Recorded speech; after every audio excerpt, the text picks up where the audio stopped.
ચાલો, સંસાધનોનું જતન અને સંરક્ષણ. સંસાધનની વ્યાખ્યા આપો.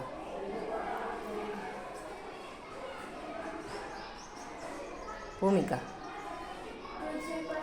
પૃથ્વી પરથી મળતા અને માનવીને ઉપયોગમાં આવતા કુદરતી પદાર્થો એટલે સંસાધનો.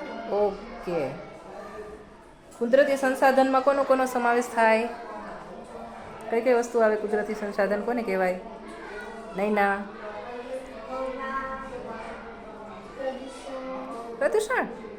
હવા, વનસ્પતિ, પ્રાણી, પક્ષીઓ, ખનિજો, જમીન. ઓકે. રાષ્ટ્રીય અર્થતંત્રની કરોડરજ્જુ કોને કહેવાય?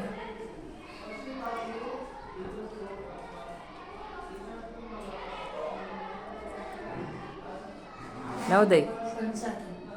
ઓકે. સંસાધનના કેટલા ભાગ છે? કયા કયા? હિરેન. ઓકે. કુદરતી સંસાધન અને માનવ સર્જિત સંસાધન.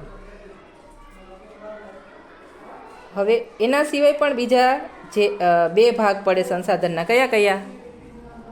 સ્વાતિ.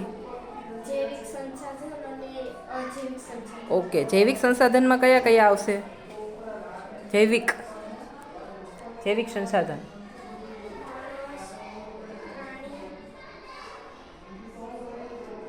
વનસ્પતિ, પક્ષી.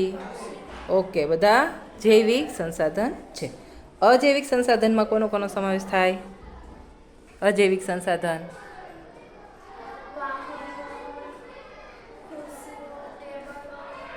પછી બીજા કુદરતી સંસાધન પણ માં પણ અજૈવિક હોય, જે હલનચલન ન કરતા હોય.